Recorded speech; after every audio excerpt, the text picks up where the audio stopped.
नमस्कार दोस्तों, दीपशिखा के किचन में आप सबका बहुत बहुत स्वागत है। और कैसे हैं आप लोग? आशा करती हूँ कि आप लोग ठीक होंगे, स्वस्थ होंगे। प्रभु राम की कृपा हम सब पर बनी रहे, यही ईश्वर से प्रार्थना करती हूँ। तो दोस्तों, होली का त्यौहार बहुत ही नज़दीक आ गया है, तो पापड़, चिप्स, कचरी सबके यहाँ बन ही गए होंगे जो लोग बनाते हैं साल भर के लिए। वैसे सभी के यहाँ बनते हैं, मुझे नहीं लगता कि कोई नहीं बनाता होगा। तो मतलब बाज़ार से मत खरीदिएगा प्लीज़, मैं ये रिक्वेस्ट करूँगी, क्योंकि बाज़ार में बहुत ख़राब कलर, सिंथेटिक चीज़ें होती हैं जो हमारे लिए अच्छी नहीं है। तो आप घर में बनाइए, और थोड़ा ही बनाइए, कोई ज़रूरत नहीं है ज़्यादा बनाने की, लेकिन आप प्लीज़ घर में ही बनाइए और घर में ही खाइए। तो आज मैं लाई हूँ साबूदाने के बिल्कुल साधारण तरीका, मतलब ये सब लोग शायद जानते होंगे और आप लोग भी ऐसे ही बनाते होंगे साबूदाने के पापड़। तो वर्षों पर पुरानी जो है ये तकनीक है। तो फिलहाल मेरी दादी मम्मी जैसे बनाती थी मैं वैसे ही बनाती हूँ, और बहुत ही बढ़िया बनते हैं। क्रंची क्रिस्पी पापड़ बनकर तैयार होते हैं और बहुत ही बढ़िया। जिनके दांत नहीं है ना, उनके लिए भी बहुत बढ़िया है। तो हमारे बुजुर्ग भी बहुत आसानी से इन पापड़ों को खा सकते हैं। तो आज बनाए मैंने साबूदाने के पापड़, और ये सबसे अच्छे होते हैं। ये ना व्रत में भी खा लीजिए, उपवास वगैरह अगर आप करते हैं तो उसमें भी आराम से खा सकते हैं, कोई दिक्कत नहीं होती है। और साबूदाना उपवास में खाया ही जाता है। तो ये पापड़ आप बनाकर रख लीजिए, नवरात्र के व्रत आ रहे हैं, आराम से आप उन्हें खाइए। और घर में भी ऐसे भी नाश्ते के संग बहुत अच्छे लगते हैं। और देखिए कितने बढ़िया सफ़ेद कलर है, बिल्कुल सफ़ेद पापड़ बनते हैं। और बिल्कुल मतलब मैं कितने ही हल्के बताऊं आपको, बहुत ही बढ़िया ये पापड़ बनते हैं। तो चलिए बनाते हैं, शुरू करते हैं। तो मैंने साबूदाना, आधा किलो साबूदाना रात में भिगो दिया था, और उसके बाद फिर मैं आपको दिखाती हूँ। तो मैंने साफ़ पानी से धोकर इसे भिगो दिया था, और उसके बाद मैं इसमें और पानी डाल रही हूँ। तो ये देखिए साबूदाना भीग गया है। तो इसकी पहचान मैं आपको बताना चाहती हूँ कि जब आप इसका एक कण निकालेंगे, पानी से मैंने फिर से धो दिया है, और ये देखिए ये इस तरह से बिल्कुल बढ़िया हो जाएगा। ये देखिए हाथ से मतलब बिल्कुल फैल रहा है, मतलब बिल्कुल बढ़िया। तो ये गल गया है, इसका मतलब है कि आधा काम हमारा हो गया, और आधा काम बस अभी से पकाना रह गया। तो बहुत जल्दी पक जाता है। तो मैं इसको जो है पानी डाल दूंगी, और इसमें डालूंगी नमक। नमक बहुत कम डालना है, इस चीज़ का ध्यान रखिएगा। आधा चम्मच सेंधा नमक मैंने डाला है। आप जो चाहें नमक डाल सकते हैं, नहीं भी डाल सकते हैं। बिना नमक के भी बहुत अच्छे बनते हैं, मतलब बहुत कम लोग नहीं खाते हैं नमक, तो वो आप बना सकते हैं। तो वैसे बिल्कुल कम नमक इसमें डाला जाता है। तो मैं थोड़ा सा नमक और डालूंगी, क्योंकि मुझे जो है थोड़ा सा मतलब ये लग रहा था कि थोड़ा सा और डाल दूं मैं। तो परफेक्ट बने थे पापड़, बहुत बढ़िया है। भून कर अभी आपको दिखाऊंगी। तो ये मैं 4 अंगुल पानी रख रही हूँ। इस चीज़ का ध्यान रखिएगा, अपनी हाथ से 4 अंगुल पानी, वरना इसका तरीका ये है कि डबल पानी डाला जाएगा। तो जैसे मान लीजिए 1 कटोरी, डबल क्या मतलब 1 कटोरी साबूदाना है तो 3 कटोरी पानी करीब, 1 कटोरी में भिगो दीजिएगा, और 2 कटोरी पानी आप बाद में डालिएगा। 2 से 3 कटोरी जैसा लगे। पतले मोटे पापड़ आपके पर डिपेंड करते हैं कि आप कैसे बनाएंगे। तो मैंने 4 अंगुल पानी ऊपर रखा था। अब मैंने 2 जगह कर लिया, एक तो भगोने में भी बनाऊंगी और कढ़ाई में भी, क्योंकि ऐसे हो नहीं पाएगा। तो मैंने कढ़ाई में इसको पकाने के लिए रख दिया है, और फटाफट पक जाएगा। इसको चलाते रहना है, वरना ये नीचे से लगने लग जाएगा। तो इस चीज़ का ध्यान रखिएगा। अब देखिए फूल गया है बिल्कुल। तो अगर मुझे लगेगा तो मैं थोड़ा पानी और डालूंगी। तो ये थोड़ा सा पतला ही बनाया जाएगा, बहुत गाढ़ा नहीं, बहुत पतला नहीं। ऐसा होना चाहिए कि बिल्कुल अच्छे से फैल जाए। बहुत मोटे पापड़ भी नहीं अच्छे लगते हैं, और ना बहुत ही ज़्यादा पतले पापड़ अच्छे लगेंगे।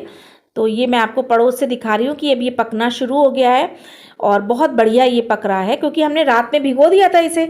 तो सुबह पकने में ज़्यादा टाइम नहीं लगता है इसमें। तो ये बहुत जल्दी से पक जाते हैं, और ये बहुत अच्छे लगते हैं पापड़। थोड़ा पानी मैंने और डाला है, मुझे कम लग रहा था तो थोड़ा पानी मैंने और डाल दिया। तो पानी अपने हिसाब से डाल दीजिएगा, कम ज़्यादा कुछ नहीं होता इसमें। सब अपने, साबूदाना गाढ़ा ही हो जाता है जब आप ठंडा करने के लिए रखेंगे ना। जैसे जैसे ठंडा होता जाएगा वैसे ये गाढ़ा होता जाएगा। तो बस अब इसे मैं पका ले रही हूँ, और इसे भगोने में भी मैंने कर लिया था, क्योंकि बहुत ज़्यादा हो गया था। आधा किलो भी बहुत हो जाता है फूल के। 100 पापड़ आधा किलो में आराम से 100-120 पापड़ बन जाते हैं। तो मैं अभी आपको ये दिखाती हूँ। ये देखिए बढ़िया से पक गया है, बहुत ही बढ़िया ट्रांसपेरेंट होने लग गया है।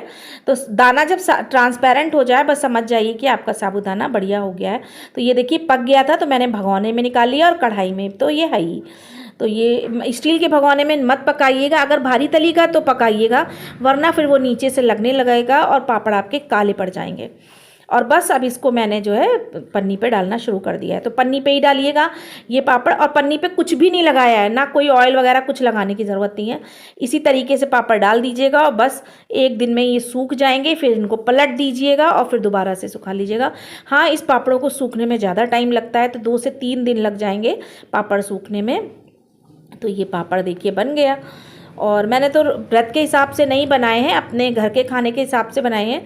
तो अगर व्रत के हिसाब से बनाए, सेंधा नमक तो मैंने भी डाला है लेकिन मसालदान से लेके डाला है।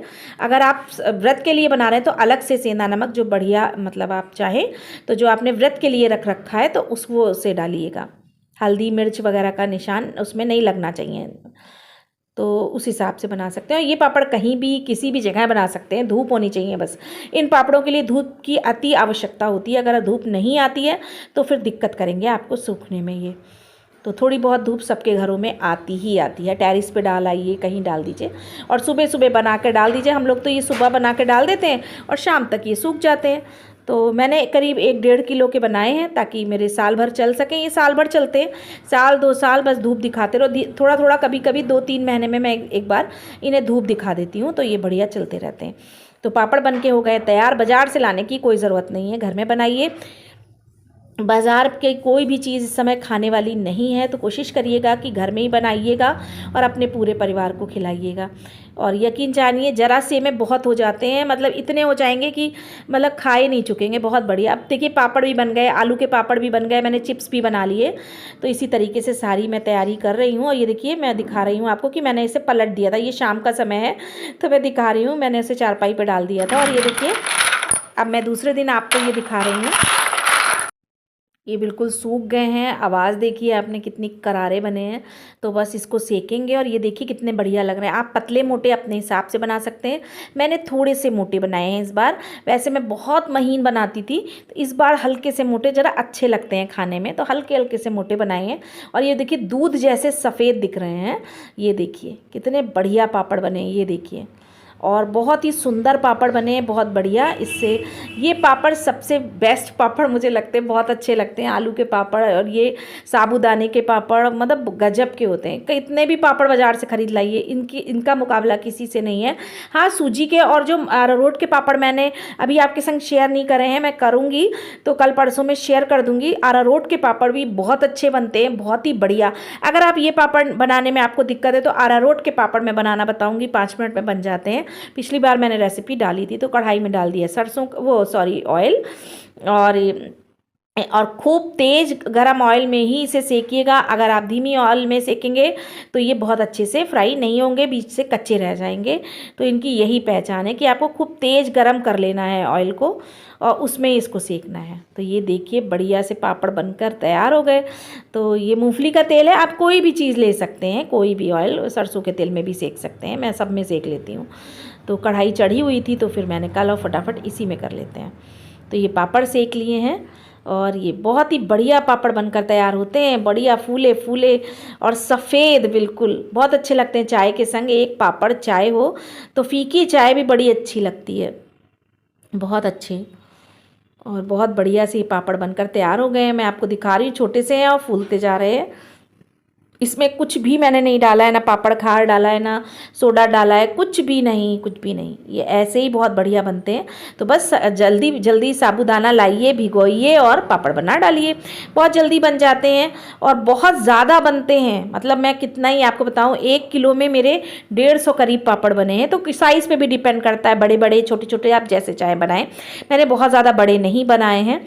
तो ये पापड़ बनकर तैयार हो गए हैं। बड़े गजब की रेसिपी है, ज़रूर ट्राई करिएगा। और अच्छी लगे तो दीपशिखा के किचन को लाइक करिएगा, शेयर करिएगा, सब्सक्राइब करिएगा और हमें बताइएगा आपको मेरी होली स्पेशल रेसिपीज़ कैसी लग रही हैं। पापड़ अगर आप इस तरह से बनाते तो मुझे ज़रूर बताइएगा। वैसे इस तरह से पापड़ सभी लोग बनाते हैं, इसमें कोई नया नहीं है, कोई नई चीज़ नहीं है। मैं बना रही थी तो मैंने सोचा आपके संग शेयर कर देती हूँ। तो अगर आप में से कोई नहीं बनाता है तो आप इस तरह से बना सकते हैं, बहुत बढ़िया बनते हैं पापड़, बहुत ही क्रिस्पी क्रंची क्रंची होते हैं, खाने के संग भी बहुत अच्छे लगते हैं। तो रेसिपी अच्छी लगे तो ज़रूर बताइएगा, लाइक कर दीजिएगा, कमेंट करिएगा और शेयर करिएगा अपने फ्रेंड्स और फैमिली में मेरी इस रेसिपी को। और कमेंट करके ज़रूर बताया करिए कि आपको मेरी रेसिपीज़ कैसी लगती हैं, आपको क्या चीज़ नहीं देखनी है, मुझे ज़रूर बताइएगा। तो मैं कोशिश करूँगी कि आपके संग शेयर करूँ। हालांकि बहुत सारी वीडियोस आने वाली हैं जो आपके लिए थोड़ी बहुत हेल्पफुल ज़रूर होंगी। तो ये देखिए, पापड़ फोड़ के भी दिखा रही हूँ और कितने बढ़िया बने, बहुत अच्छे बने। सबने खा लिए, बड़े बुजुर्गों ने खा लिए, समझ लीजिए सब चीज़ अच्छी बनी है। बच्चों को पसंद आ जाए बस, और क्या चाहिए। और ये बहुत बढ़िया बनते हैं। चलिए मिलते हैं कल फिर। नमस्कार।